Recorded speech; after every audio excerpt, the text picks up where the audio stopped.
আধুনিক বিজ্ঞানে এআই নামক একটা প্রযুক্তি বের হয়েছে, যেটাকে বলা হয় আর্টিফিশিয়াল ইন্টেলিজেন্স। এটার কাজ কি? হুবহু আপনার মতো একটা মানুষ প্রযুক্তিতে ফিট করবে, তার বাচনভঙ্গি আপনার মতো, তার ভয়েস কণ্ঠস্বর আপনার মতো, আপনার চাহনি, তার সমস্ত কিছু আপনার মতো। এখন কোনটা আপনি আর কোনটা এআই বোঝা বড় মুশকিল। বর্তমান প্রযুক্তি এর মাধ্যমে এমন কতগুলো মানুষ সৃষ্টি করেছে। সোশ্যাল মিডিয়াতে এখন আপনারা দেখতে পাচ্ছেন বিশ্বের বিভিন্ন প্রভাবশালী প্রেসিডেন্টদের এআই তৈরি করে ভিডিও তারা প্রকাশ করছে। যেমন ধরুন, আপনার আদলে এআই একটা মানুষ তৈরি করলো, সেখানে বানালো, সেই বসে বসে বলতেছে হ্যাঁ আমি অমুক ব্যক্তিকে খুন করেছি, খুনের মাধ্যমে এই উপকরণ আমি ব্যবহার করেছি।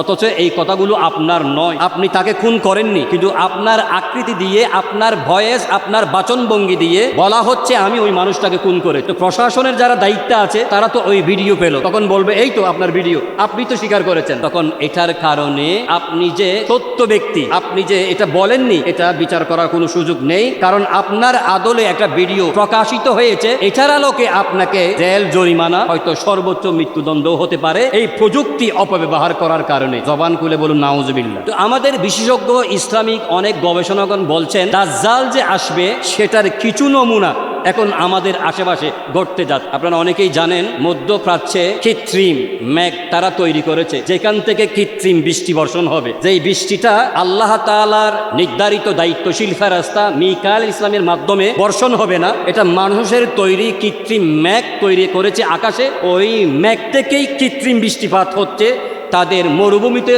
ফসলগুলো ফলানোর জন্য। ওই মেঘ আল্লাহর সৃষ্টি নয়, মানুষেরা তৈরি করেছে। এটা এই ক্ষমতা মহান আল্লাহ মানুষকে দিয়েছেন। ওই মেঘ থেকে বৃষ্টি হচ্ছে, এটা মিকাইল ইসলামের ফেরেশতার মাধ্যমে নয়, এটা কৃত্রিম বৃষ্টি ওখানে নাজিল হচ্ছে, বর্ষণ হচ্ছে, মরুভূমিতে ফসল উৎপাদন হচ্ছে। তার মানে বোঝা গেল দাজ্জালের কিছু আলামত এই ক্ষেত্রে প্রমাণিত হতো। আমরা যখন ছোটখাটো এই সমস্ত বিষয়গুলো দেখতে পাচ্ছি, বিশ্বাস করতেছি, তখন বিশাল ওই দাজ্জাল আমাদের সামনে উপস্থিত হবে। তখন সেই যখন বলবে, যেটাই বলবে সেটাই তো আমরা নাউজুবিল্লাহি মিন যালিক মেনে নিতে বাধ্য হব।